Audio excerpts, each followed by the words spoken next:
যাদের বাইক ফুল মেনটেন রাখার পরেও ভাইব্রেশন প্রবলেম হয়, তাদের জন্য আজকে আমি একটা বিশেষ অয়েল অ্যাডিটিভ নিয়ে কথা বলবো।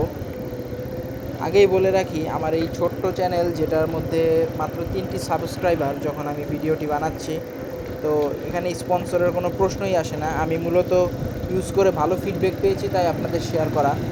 তো প্রোডাক্টটি হচ্ছে লিকুইমোলি MOS2 অয়েল অ্যাডিটিভ, যেটা 200 মিলির একটা ক্যান। ইঞ্জিন অয়েলের সাথে প্রতিবার 20 ml করে ইউজ করতে হয়।